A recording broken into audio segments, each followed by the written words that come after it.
good morning, my dear students. Once again, I welcome you back to my channel, Productive Studies, Social Science with Sheetal Ma'am. And we are targeting the board examination, CBSE board examination for class 10th. Social Science is the subject, right? So the topic that we are going to do today is the 6th chapter of your geography, and that is your manufacturing industries, right? अभी आप देखिए manufacturing industries, आप बहुत कुछ इसके बारे में जब आपने sectors of the Indian economy पढ़ा था, क्लासिफाई किया था कि इस सेक्टर में कौन सी एक्टिविटीज़ आती है, तो आप इसको काफ़ी हद तक जान चुके हैं। लेकिन आज हम इसको एक दूसरे एस्पेक्ट से भी समझने की कोशिश करेंगे, राइट?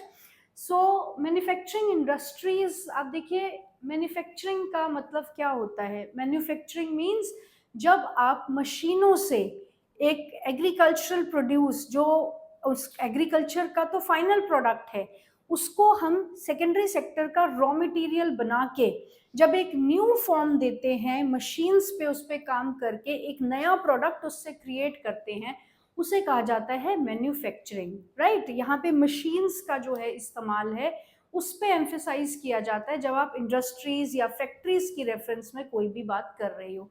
और ये हम ऑलरेडी जानते हैं कि आपका जो ये मैन्युफैक्चरिंग इंडस्ट्रीज है, ये आपका सेकेंडरी सेक्टर की एक्टिविटीज रहती है, जिसको हम ब्लू कॉलर भी कहते हैं। Clear? So this is what we are going to do today, manufacturing industries. इसमें हम सबसे पहले तो मैन्युफैक्चरिंग इंडस्ट्रीज या इंडस्ट्रीज इन जनरल कंट्री के लिए क्या इम्पोर्टेंस है इसकी, क्यों इम्पोर्टेंट है इंडस्ट्रीज का होना कंट्री में, उसको समझने की कोशिश करेंगे। फिर हम इसे क्लासिफाई करेंगे, जैसे हम अब तक हर चैप्टर को, हर एक्टिविटी को क्लासिफाई करते आए हैं। और उसके बाद हम इस चैप्टर में, देखिए इंडस्ट्रीज तो बहुत सारी है ना हमारी कंट्रीज में, लेकिन एक चैप्टर में हम सब कुछ तो कवर नहीं कर पाते, तो हम कुछ मेन इंडस्ट्रीज के बारे में इस चैप्टर में पढ़ने की कोशिश करेंगे। Is it clear? So let us get started with the first topic, जो कि हमारा फर्स्ट टॉपिक है। आप पहले पिक्चर देखिए, इंडस्ट्रीज क्या है, इंडस्ट्रीज, राइट? इसको जरा कोरिलेट करने की कोशिश कीजिए कि जब भी हम डेवलपमेंट की बात करते हैं, आप एक सेकंड के लिए भी अगर आईज बंद करेंगे और डेवलपमेंट का कॉन्सेप्ट आपके दिमाग में चल रहा है, तो आपको क्या, किस तरीके का विजन आता है, राइट? अब देखिए, these are the pictures that we can associate with development. हमें इस तरीके की कुछ दिमाग में बात आती है। इंफ्रास्ट्रक्चर डेवलप हो रहा है, बड़े बड़े ब्रिजेस बन रहे हैं, मेट्रोस चल रही है, आपके एक्सप्रेसवेज बने हुए हैं, एक सिटी का एक अपना कल्चर है, बड़ी बड़ी बिल्डिंग्स हैं, इस तरीके की फैक्ट्रीज है जगह जगह पर। तो ये चीज़ें हम डेवलपमेंट के साथ एसोसिएट करते हैं, राइट? और कहीं ना कहीं अगर आपको इस तरीके का कोई विजन आता है, तो वो 100% बिल्कुल करेक्ट है, क्योंकि this is what development is. Clear? तो सबसे पहले हम इसका मैन्युफैक्चरिंग का मीनिंग क्लियर करेंगे। वैसे तो हमें पता है कि इंडस्ट्रीज में मशीन्स पे जब किसी चीज़ को बनाया जाता है तो उसे मैन्युफैक्चरिंग कहा जाता है, राइट? थोड़ा सा इसको क्लैरिटी देंगे एग्जामिनेशन पॉइंट ऑफ व्यू से। 2 मार्क्स का क्वेश्चन आपको यहाँ पर आता है, what do you mean by manufacturing, और डिफाइन मैन्युफैक्चरिंग, राइट? थोड़ा सा इसकी डेफिनेशन पे जरा एम्फेसिस डालेंगे। 2 पॉइंट्स यहाँ से आपने कैच करने हैं। Production of goods in large quantities after processing from raw material to more valuable products is called manufacturing. Processing of goods in large quantities. Clear? देखिए, जब भी कोई चीज इंडिविजुअली हाथों से बनती है, कुछ लोगों के लिए बनती है, तो वो हाथों से बन रही है ना, तो उसमें टाइम लगेगा, तो वो आप उसको पूरी दुनिया के लिए या पूरी कंट्री के लिए प्रोड्यूस नहीं कर सकते हो। क्लियर? वो चीजें एक्सक्लूसिव भी होती हैं और एक्सपेंसिव भी होती हैं। लेकिन क्या फर्क है हाथों से बनाई जाने वाली चीजों में और मशीनों से बनाई जाने वाली चीजों में? Number 1, large quantity. जब भी मशीन पे कोई चीज बनेगी या मैन्युफैक्चरिंग होगी, इंडस्ट्रीज में बनेगी, तो वो लार्ज क्वांटिटी में बनेगी, क्योंकि वो बल्क में सारी पॉपुलेशन के लिए बनाई जा रही है। क्लियर? और दूसरी चीज इसमें जो हमें नोट करना है वो है raw material to more valuable products. Manufacturing क्या करती है, इंडस्ट्रीज क्या करती है, जो आपका एग्रीकल्चर का प्रोड्यूस होता है उसको रॉ मटेरियल के तौर पे यूज करती है और फिर उससे एक नया प्रोडक्ट जो है क्रिएट करके देती है। अब जब ये नया प्रोडक्ट बन गया है तो इसमें उस प्रोडक्ट की और वैल्यू ऐड हो जाती है, जिसकी वजह से उसके प्राइस जो है मार्केट में बढ़ जाते हैं। क्लियर? एक सिंपल सा इसमें हम एग्जांपल ले सकते हैं, जैसे आपका शुगर केन है। आप शुगर केन को या तो सिर्फ गन्ने के तौर पे उसे कंज्यूम करते हो, खा सकते हैं हम, या फिर उसका हम जूस निकाल लेते हैं। क्लियर? लेकिन आप देखिएगा कि शुगर केन को जब इंडस्ट्रीज में लेकर आया जाता है, शुगर मिल में लेकर आया जाता है, तो उसके न जाने कितने और बाई प्रोडक्ट्स आगे बन जाते हैं, और जब वो बाई प्रोडक्ट्स मार्केट में पहुंचते हैं तो वो शुगर केन की वैल्यू से कंपैरेटिवली ज्यादा वैल्यूएबल हो जाते हैं। तो मैन्युफैक्चरिंग क्या होता है? जब रॉ मटेरियल को एक फिनिश्ड फॉर्म दी जा रही है मशीन्स में, मशीन्स के थ्रू इंडस्ट्रीज में, फैक्ट्रीज में, उसे कहा जाता है मैन्युफैक्चरिंग। क्लियर? मैन्युफैक्चरिंग जो है आपका वो सेकेंडरी एक्टिविटी है। मैन्युफैक्चरिंग प्राइमरी मटेरियल को फिनिश्ड गुड्स में कन्वर्ट करता है, and the workers employed in the steel factories, car, beverage, textile, bakeries, कितने ही एग्जाम्पल आप इंडस्ट्रीज की रेफरेंस में दे सकते हैं, all fall in this category. Some people are employed in providing services. In this chapter we are mainly concerned with manufacturing industries which fall in the secondary sector. The economic strength of the country, ये बहुत important है। अब देखिए the economic strength of the country, इस statement को ध्यान से पढ़िए, is measured by development of manufacturing industries. Clear? आपकी कंट्री की इकोनॉमिक स्ट्रेंथ को कहीं ना कहीं दिखाती है इंडस्ट्रीज। जितनी ज्यादा इंडस्ट्रीज आपकी कंट्री में होगी उतनी ही ज्यादा आपकी इकोनॉमी को स्ट्रॉन्ग कंसिडर किया जाता है। क्लियर? आई होप यहां तक क्लियर हो गया है। 2 मार्क्स के पॉइंट ऑफ व्यू से ये डेफिनेशन आपको लर्न करनी है। नेक्स्ट हम देखेंगे, हमारा जो टॉपिक है वो 5 मार्क्स का क्वेश्चन आपका यहाँ से बनकर आता है। Highlight the importance of manufacturing industries. Industries हमारे लिए क्यों इम्पोर्टेंट है, उसके ऊपर 5 रीजन दे दो, या हाईलाइट करो उसको 5 पॉइंट्स के पर्सपेक्टिव से कि क्यों इम्पोर्टेंट है हमारे लिए इंडस्ट्रीज। अभी आप देखिएगा, number 1, modernising the agriculture, it is the backbone of our economy. Clear? देखिए, इंडिया की रेफरेंस में हम एक बात कह सकते हैं कि इंडिया में हम एग्रीकल्चर को मेन स्टे कहते हैं, लेकिन अब आप देख रहे हैं उसमें थोड़ा थोड़ा धीरे धीरे ट्रेंड्स चेंज होने शुरू हो गए हैं। अभी एग्रीकल्चर के सेक्टर के ऊपर से हमारी डिपेंडेंसी जो है वो कम हो रही है, और ये सिनेरियो हमने आज नहीं नोटिस किया। हमने हिस्ट्री में जब रशियन रेवोल्यूशन पढ़ा, नेशनलिज्म हमने देखा, इंडस्ट्रियलाइजेशन का जब प्रोसेस शुरू हुआ, हमने तभी से ये नोटिस कर लिया था कि जब एग्रीकल्चर के अलावा लोगों को और एक्टिविटीज की ऑप्शन मिलती है तो वो एग्रीकल्चर सेक्टर से स्विच ओवर करके इंडस्ट्रियल सेक्टर की तरफ जाते हैं, क्योंकि वहाँ पे बेटर अपॉर्चुनिटी, बेटर एम्प्लॉयमेंट और बेटर लाइवलीहुड प्रोवाइड करने का रिसोर्स है आपकी इंडस्ट्रीज में। तो आपकी बैकबोन, अगर आपके जैसे इंडिया का तो मैंने कहा ना कि एग्रीकल्चरल इकोनॉमी है, अगर इंडिया जैसी एग्रीकल्चरल इकोनॉमी नहीं है किसी कंट्री की, तो इंडस्ट्रीज जो है वो आपकी इकोनॉमी की बैकबोन कहलाती है। जितनी ज्यादा इंडस्ट्रीज आपकी कंट्री में होगा उतनी कंट्री आपकी इकोनॉमिकली प्रॉस्पर करेगी। राइट? एंड मॉडर्नाइजिंग एग्रीकल्चर, हमने एक स्टेटमेंट पढ़ी थी एग्रीकल्चर चैप्टर जब हमने किया, that sectors are not independent of each other, they are interdependent on each, they are rather interdependent. Right? कि एक सेक्टर अगर ग्रो करेगा तो दूसरा सेक्टर भी ग्रो करेगा, ऐसा नहीं है कि एक सेक्टर की ग्रोथ दूसरे सेक्टर को डिक्लाइन करेगी। राइट? तो यही आप देखिए कि मॉडर्नाइज करने में हमें मदद करती है इंडस्ट्रीज।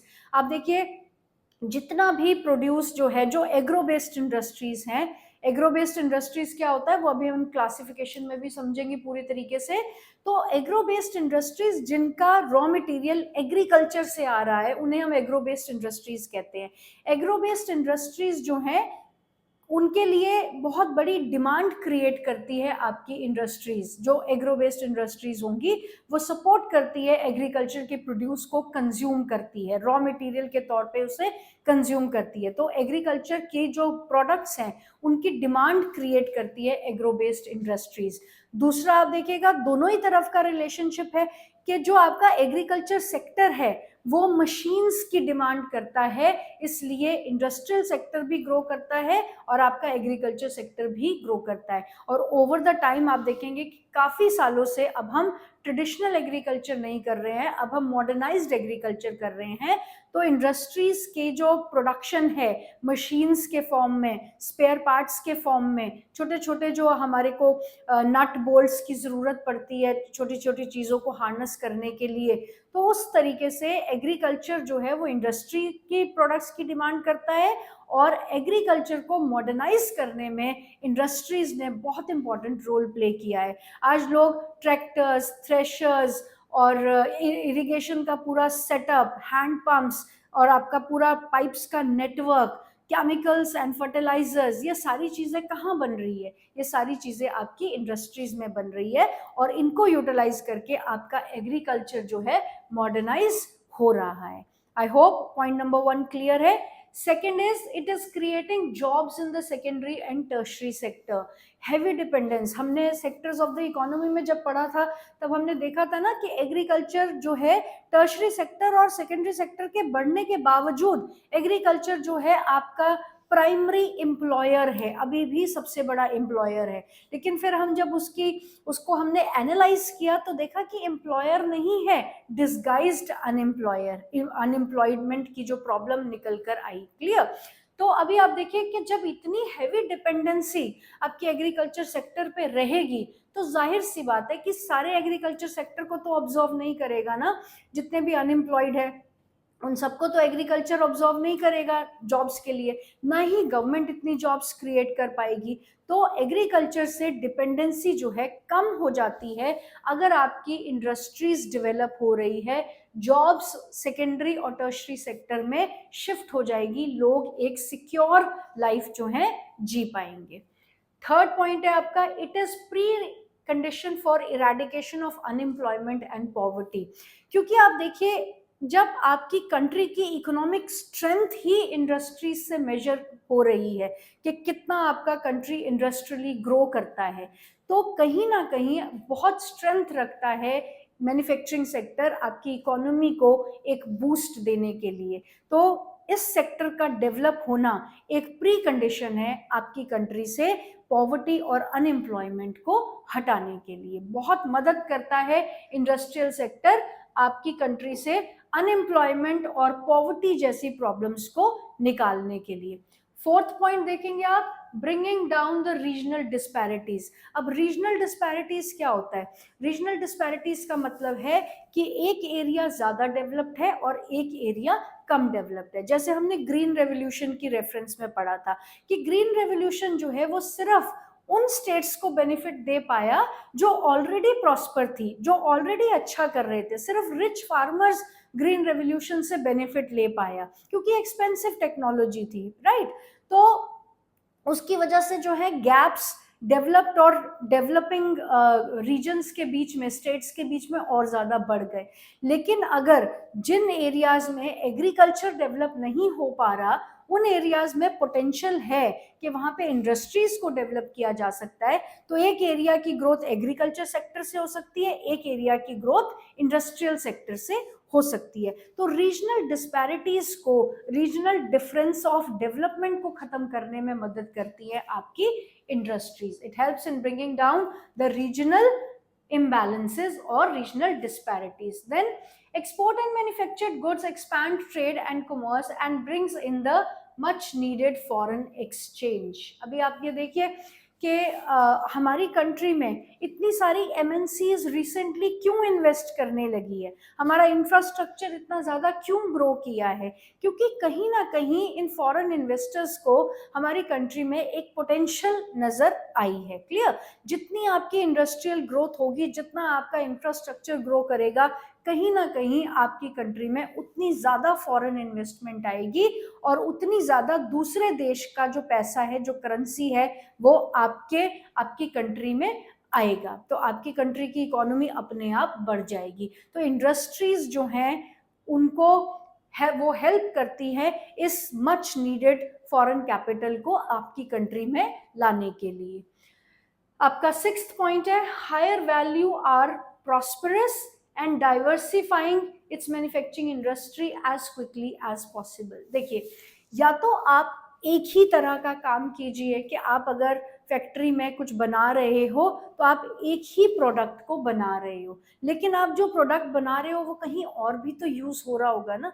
तो हम जब अपने काम को मल्टीफेरस बनाते हैं, डाइवर्सिफाई करते हैं, एक ही चीज से अलग अलग चीजें प्रोड्यूस करते हैं, तो उससे हमारे कस्टमर्स की चॉइस, ऑप्शन, अवेलेबल ऑप्शन, और उनको एक मार्केट में जो है अच्छी चॉइस प्रोडक्ट की मिल जाती है, जिसकी वजह से हमारा जो ग्रोथ का ग्राफ है वो और ज्यादा तेज हो जाता है।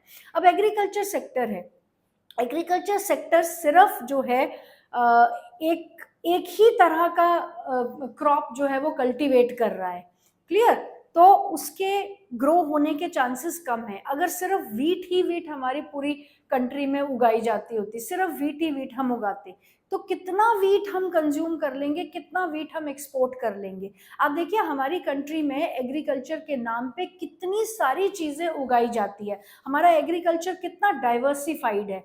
तो जिस तरीके से हम अलग अलग क्रॉप्स उगाते हैं, उसी तरीके से हमें इंडस्ट्रीज को भी डाइवर्सिफाई करना जरूरी है। हम किसी एक टाइप ऑफ इंडस्ट्रियल वर्क पे डिपेंडेंट नहीं हो सकते, हमें इंडस्ट्रीज को डाइवर्सिफाई करना जरूरी है। और डाइवर्सिफिकेशन से, जितनी आप डाइवर्सिफिकेशन करेंगे उतनी ज्यादा आपकी एम्प्लॉयमेंट बढ़ेगी, उतना ज्यादा आप फॉरेन एक्सचेंज अर्न करोगे, उतना ज्यादा आपके रीजनल इम्बैलेंसेस जो है खत्म हो जाएंगे। Is it clear?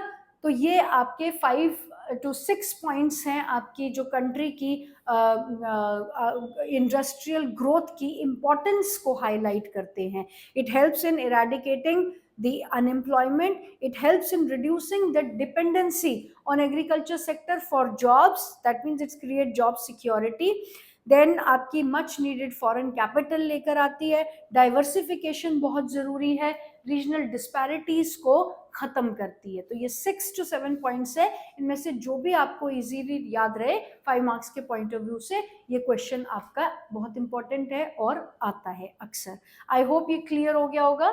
नेक्स्ट आपका जो टॉपिक है वो है, ये हम ऑलरेडी इकोनॉमिक्स में भी पढ़ चुके हैं, यहाँ पे ज्योग्राफिकल पॉइंट ऑफ व्यू से देख लेते हैं। Agriculture and industries are complementary to each other. Agriculture and industry, वैसे तो आप देखिएगा तीनों ही सेक्टर एक दूसरे के कॉम्प्लीमेंट्री है, क्योंकि सर्विस सेक्टर नहीं होगा तो एग्रीकल्चर और आपका सेकेंडरी सेक्टर क्या करेगा, बैठे बैठे प्रोडक्शन किसके लिए प्रोड्यूस करे अगर वो कस्टमर्स तक पहुंचेगा ही नहीं। तो तीनों ही सेक्टर कॉम्प्लीमेंट्री है, लेकिन क्योंकि इस सेक्टर में हम इंडस्ट्रीज के बारे में पढ़ रहे हैं और इंडस्ट्रीज का major source of raw material जो है वो एग्रीकल्चर सेक्टर से आता है, तो हम यहाँ पे सिर्फ एग्रीकल्चर और इंडस्ट्रीज को कंपेयर करेंगे, right. Agriculture and industries are not exclusive to each other, they move hand in hand, right. आपने देखा टेम्पल्स ऑफ मॉडर्न इंडिया क्यों कहा गया था, क्योंकि कहीं ना कहीं गवर्नमेंट की भी ये सोच थी कि अगर हम एग्रीकल्चर और इंडस्ट्रीज में से किसी एक सेक्टर को डेवलप करेंगे तो ऑलराउंड डेवलपमेंट नहीं होगी, क्लियर। तो दोनों का डेवलप होना जरूरी है। जब एग्रीकल्चर सेक्टर ग्रो करेगा तो इंडस्ट्रियल सेक्टर को रॉ मटेरियल मिलेगा, और जब इंडस्ट्रियल सेक्टर ग्रो करेगा तो एग्रीकल्चर मैकेनाइज्ड हो जाएगा और एग्रीकल्चर भी ग्रो करेगा, clear. So they go hand in hand, दोनों साथ साथ पैरेलली चल रहे हैं, एक कम या एक ज्यादा नहीं होता। They depend on the latter for the raw material. They depend on the latter means that industries depend on agriculture sector for raw material and sell their products. Sell their products मतलब जो industries का final production है, जैसे pipes है, steel की pipes होती है, या फिर पंप्स होते हैं, इरिगेशन के लिए पंप्स चाहिए होते हैं, या फिर इक्विपमेंट्स होते हैं, कितने औजार होते हैं जो खेतों में हमें, इक्विपमेंट्स, टूल्स होते हैं जो हमें खेतों में काम करने के लिए चाहिए होते हैं, वो कहाँ बन रहे हैं सारे के सारे, वो इंडस्ट्रीज में बन रहे हैं। तो इंडस्ट्रीज जो हैं वो रॉ मटेरियल की डिमांड करती है एग्रीकल्चर से, और एग्रीकल्चर जो है वो टूल्स एंड मशीनरीज की डिमांड करता है इंडस्ट्री से। तो एक दूसरे की के प्रोडक्ट्स की डिमांड क्रिएट करके ये दोनों ही सेक्टर एक दूसरे को डेवलप करने में मदद करते हैं। Thus, Development and competitiveness of manufacturing industry has not only assisted agriculturists in increasing their production but also made the production process very efficient. Production process very efficient. पहले हाथ से काम होता था, पहले एक फसल पूरी साल में उगाई जाती थी, क्योंकि अब मैकेनाइज्ड एग्रीकल्चर है, टेक्नोलॉजी बेस्ड एग्रीकल्चर है, तो मल्टीपल क्रॉपिंग का पैटर्न जो है लार्जली वो फॉलो किया जाता है. अब आप एग्रीकल्चर को सीजनल नहीं कह सकते, क्योंकि किसी ना किसी टाइम पर कोई ना कोई फसल जो है वो खेतों में रहती है. तो एफिशिएंसी जो है, इफेक्टिवनेस जो है एग्रीकल्चर सेक्टर की बढ़ गई है, क्योंकि अब मैकेनाइज्ड एग्रीकल्चर हो गया है.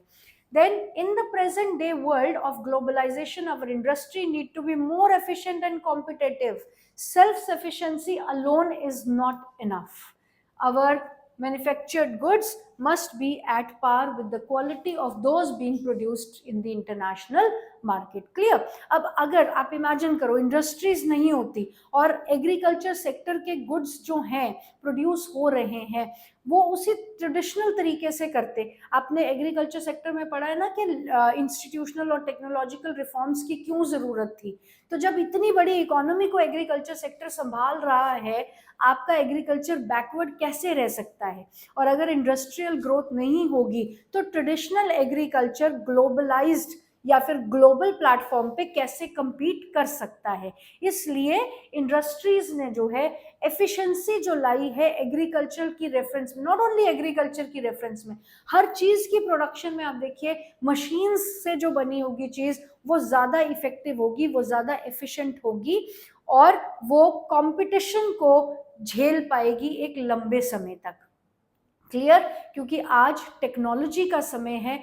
आप you cannot run things on the basis of just handmade things. आपके हाथों से बनी हुई चीजें एंटीक हो सकती है, एक्सक्लूसिव हो सकती है, क्लियर, लेकिन वो मास प्रोडक्शन की नहीं हो सकती. और इसलिए क्योंकि आपको ग्लोबलाइजेशन का पार्ट होना है, ग्लोबल कल्चर का हिस्सा बनना जरूरी है, कंपटीशन को सरवाइव करना जरूरी है, इसलिए इंडस्ट्रीज का होना जरूरी है. Is it clear?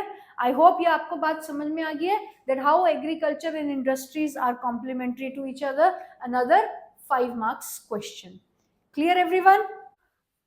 हमारा नेक्स्ट टॉपिक है क्लासिफिकेशन ऑफ इंडस्ट्रीज. अभी आप देखिए ये मैं आपको ऑलरेडी बहुत बार पहले भी बता चुकी हूँ कि क्लासिफिकेशन क्यों जरूरी होती है. क्लासिफिकेशन इसलिए जरूरी होती है क्योंकि जब आप बच्चे हैं अपनी अपनी क्लासेस में बैठते हैं, क्यों? क्योंकि आपको एज के क्राइटेरिया के बेसिस पे वो क्लास दी गई है. क्लियर? इसलिए क्लासिफिकेशन जरूरी है क्योंकि हमें चीजों को जब एक प्लान तरीके से, एक प्रॉपर तरीके से समझना है और एक कंप्लीट फॉर्म में समझना है तो उन्हें क्लासिफाई करना पड़ेगा. Is it clear? अदरवाइज तो पता नहीं कितनी ही तरह के मिनरल्स जो हैं प्रोड्यूस हो रहे हैं, हमें मिनरल्स को क्लासिफाई करना पड़ेगा अगर उन्हें समझना है तरीके से, राइट? तो क्लासिफिकेशन हर चीज की जरूरी होती है, लेकिन क्लासिफिकेशन के लिए हमें सबसे पहले चाहिए होते हैं कुछ बेस, जिनके बेसिस पे हम चीजों को क्लासिफाई कर सकते हैं. Alright, where is my pen gone? Okay, so जब हम चीजों को क्लासिफाई करते हैं we need certain basis to classify the things. So let's see कि हमारे यहाँ पे क्या बेसिस हैं अगर हम अपनी इंडस्ट्रीज को क्लासिफाई करना चाहते हैं. हमारे पास है डिफरेंट बेसिस, जैसे सबसे पहले source of raw material, source of on the basis of their main role, on the basis of ownership, on the basis of capital investment and on the basis of bulk and weight of raw material. 1 2 3 4 5 basis. ये आपसे 3 number में या 2 number में question पूछा जा सकता है.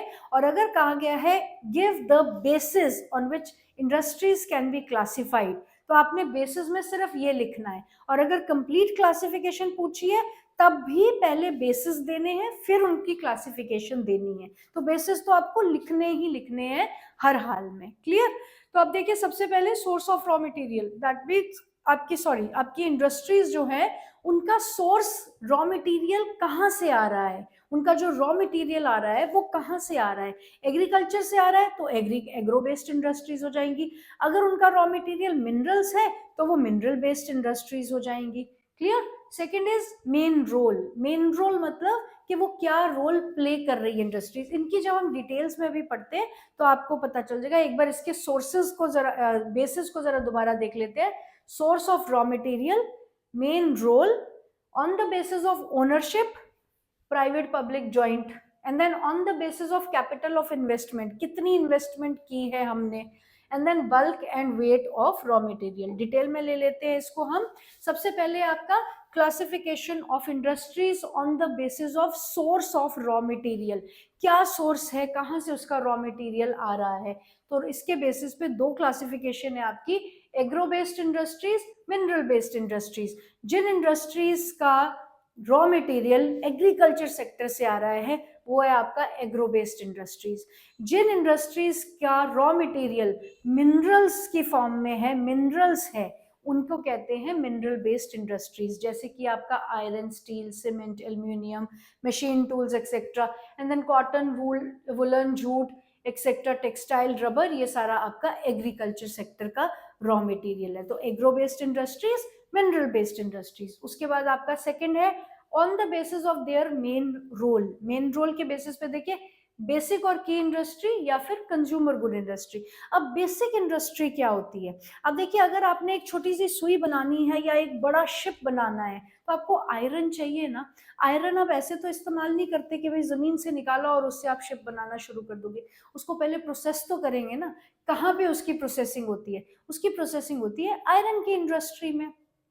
Steel चाहिए आपको, कंस्ट्रक्शन करते हो आप, छोटी सी दुकान, छोटा सा घर या फिर बड़ी बड़ी बिल्डिंग्स हमें बनानी है तो आयरन और स्टील की जो है हमें जरूरत पड़ती रहती है। और इस आयरन और स्टील को जिन इंडस्ट्रीज में उनकी प्रोसेसिंग की जाती है उन्हें कहा जाता है बेसिक इंडस्ट्री। क्योंकि बाकी सारी इंडस्ट्रीज में जो कुछ भी बनना है वो या आयरन का बनेगा या स्टील का बनेगा या किसी और मेटल का बनेगा। तो जहां पर इस रॉ मटेरियल की प्रोसेसिंग हो रही है ताकि आगे ये दूसरी इंडस्ट्रीज और दूसरी फैक्ट्रीज इनको यूज कर सके, इन्हें हम कहते हैं basic industries, because it is providing base to all the other industries. और उसके बाद है आपका consumer good industry. Consumer goods industries वो होती हैं जो ऐसी प्रोडक्शन दे रही हैं, ऐसे प्रोडक्ट्स दे रहे हैं जो डायरेक्टली कंज्यूम किए जाते हैं। अब आपका टेलीविजन है, वंस इट इज असेंबल्ड, आपको उसका असेंबल हो गया, उसकी पूरी प्रोडक्शन रेडी है, वो मार्केट में सेलिंग के लिए आया, आपने खरीद लिया, उसके बाद आप क्या करोगे? You just plug it in और आप चला रहे हो, यूज कर रहे हो ना। ऐसे ही आपका एसी है, इंस्टॉलेशन हो गई and you are directly using it. आपका जितने भी खाना पीने का सामान होता है, आपका वीट है, राइस है, दालें हैं, सब्जियां हैं, सब्जियों को हम इसमें नहीं इंक्लूड करेंगे बिकॉज उसमें प्रोसेसिंग नहीं होती है, राइट। सब्जियां तो उगाई जा रही है और आप उसको इस्तेमाल कर रहे हो, राइट। तो जो चीजें हम डायरेक्टली कंज्यूम कर रहे हैं, आपका टूथपेस्ट है, उसको फैक्ट्री में बना दिया, now you are directly consuming it, तो इन्हें हम कहते हैं consumer goods and the industries which are producing it, they are known as consumer goods industries. Clear? दो क्लासिफिकेशन क्लियर हो गई, agro based industry, mineral based industry की, basic industry, consumer industry. आपकी नेक्स्ट क्लासिफिकेशन देखिएगा आप, on the basis of capital investment, कितना capital invest करना है। आपके पास ज्यादा कैपिटल पोटेंशियल नहीं है, ज्यादा पैसे नहीं है इन्वेस्ट करने के लिए, तो हम अपने घरों में ही छोटी इंडस्ट्रीज शुरू कर देते हैं जिसमें कम लेबर, कम जगह की जरूरत होती है, कम रॉ मटेरियल की जरूरत होती है। ऐसे वेंचर्स को कहा जाता है स्मॉल स्केल या फिर स्मॉल स्केल इंडस्ट्री या फिर कॉटेज इंडस्ट्री, जो होम बेस्ड इंडस्ट्रीज होती है जिनको बहुत ज्यादा इन्वेस्टमेंट और स्पेस और एरिया की जरूरत नहीं होती है। उसके अलावा आप देखेंगे medium and large scale industry. Medium and large scale industry ये डिपेंड करता है कितनी इन्वेस्टमेंट किसमें जा रही है। अब 1 करोड़ आप देखोगे अब मीडियम स्केल होता है, और इससे ज्यादा अगर ऊपर जा रही है आपकी इन्वेस्टमेंट तो फिर आपकी लार्ज स्केल इंडस्ट्रीज हो जाती है, बड़ी बड़ी फैक्ट्रीज जो इंस्टॉल की गई होती है। क्लियर? तो डिपेंडिंग ऑन कितनी इन्वेस्टमेंट मांग रही है वो इंडस्ट्री, उसको हम डिवाइड करेंगे स्मॉल स्केल, मीडियम स्केल या फिर लार्ज स्केल इंडस्ट्री में। एंड नेक्स्ट आता है आपका on the basis of ownership, private sector, public sector या फिर जॉइंट सेक्टर। प्राइवेट सेक्टर कौन से होते हैं, जिसमें या तो एक इंडिविजुअल उसका मालिक रहेगा या फिर 2 और 3 people who come together, partnership के बेसिस पे जो काम करते हैं इकट्ठे मिलके, उन्हें हम कहते हैं प्राइवेट सेक्टर। और जो गवर्नमेंट आपको फैसिलिटीज प्रोवाइड कर रही है, जो इंडस्ट्रीज आपकी गवर्नमेंट के अंदर है, वो आपकी पब्लिक सेक्टर में आ जाएगी। कभी कभी इन्वेस्टमेंट जो है बहुत लार्ज स्केल करनी पड़ती है, तो प्राइवेट इंडिविजुअल्स के अगर बस का नहीं है तो वो गवर्नमेंट के साथ कोलैबोरेट करते हैं, वो आ जाते हैं आपके जॉइंट वेंचर्स में, जिसमें परसेंटेज ऑफ इन्वेस्टमेंट जो है वो डिसाइडेड रहती है, दैट दिस मच परसेंटेज या इतनी परसेंटेज जो है 40% या 49% आपका प्राइवेट सेक्टर करेगा और 51% उसमें गवर्नमेंट करेगी।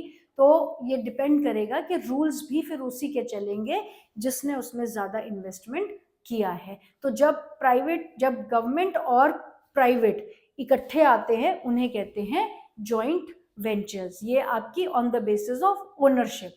एंड लास्ट इसमें आपका एक कोऑपरेटिव सेक्टर भी आता है। कोऑपरेटिव सेक्टर हमने किया है ना, इकोनॉमिक्स में किया है, जहाँ पे लोग एक जैसे बिजनेस में होते हैं या एक जैसा काम कर रहे होते हैं, एक जैसा एग्रीकल्चरल प्रोडक्शन कर रहे हैं, तो वो सब इकट्ठे हो जाते हैं, एक ग्रुप बना लेते हैं, दे पूल देयर रिसोर्सेज टुगेदर, और फिर उन रिसोर्सेज को उस जो भी उस ग्रुप के मेंबर्स है, उन मेंबर्स को मतलब उनके डिफिकल्ट टाइम में मदद करने के लिए उन रिसोर्सेज को इस्तेमाल किया जाता है। ये आपका कोऑपरेटिव सेक्टर इस तरीके से फंक्शन करता है। तो ये आपकी 5 बेसिस हैं। On the basis of nature, source of raw material, on the basis of main role, basic industry है या कंज्यूमर इंडस्ट्री है, on the basis of ownership, public है, प्राइवेट है या फिर जॉइंट वेंचर है, on the basis of investment, आपकी investment जो है इसमें स्मॉल स्केल है, लार्ज स्केल है या फिर आपका मीडियम स्केल इंडस्ट्रीज है। तो ये आपकी इंडस्ट्रीज। एंड देन लास्ट है आपका based on the bulk and weight of raw material. अगर आपकी जो प्रोडक्शन हो रही है वो बहुत हैवी है, जैसे आयरन गुड्स है, उन्हें हम हैवी इंडस्ट्रीज कहते हैं। या फिर आपका जो लाइट इंडस्ट्री है, जैसे इलेक्ट्रिकल गुड्स है, जो बहुत ज़्यादा भारी भरकम सामान नहीं होता है, वो आपके लाइट वेट इंडस्ट्रीज में आ जाती है, जहाँ पर बड़े बड़े जो पुर्जे बन रहे हैं, कोई आप देखिए मेट्रो ब्रिजेस होते हैं, वो कितने बड़े बड़े अपने आप में कंस्ट्रक्शन करने के लिए उनको कितनी हैवी मशीन्स लिफ्टिंग के लिए चाहिए होती है, कितने बड़े बड़े 16 to 24 टायर्स वाले ट्रक उनको कैरी कर रहे होते हैं एक जगह से दूसरी जगह। तो इन इंडस्ट्रियल गुड्स जो भारी भरकम होते हैं, बल्कि होते हैं, उन्हें कहा जाता है हैवी इंडस्ट्रीज। और जहाँ पे प्रोडक्शन लाइट गुड्स की होती है उन्हें कहा जाता है लाइट इंडस्ट्रीज। तो ये आपकी कंप्लीट क्लासिफिकेशन। बेसिस अलग से पूछा है चाहे नहीं पूछा है, आपको हमेशा बेसिस लिखने हैं, and then you give the complete classification. Explain करना है, हेडिंग डाल के थोड़ा थोड़ा उसको एक्सप्लेन करना है, और साथ में अगर टाइम है तो फ्लो चार्ट भी बना दिया करो। तो आपको इसमें कंप्लीट मार्क्स जो हैं वो मिल जाएंगे, आपके कोई भी मार्क्स कटने के चांसेस जो हैं वो खत्म हो जाते हैं। आई होप यहाँ तक क्लियर हो गया है। Next we will continue with the first category, agro based industries, and this part you will find in the second part of the video. Till then, be safe, take care, and God bless you all.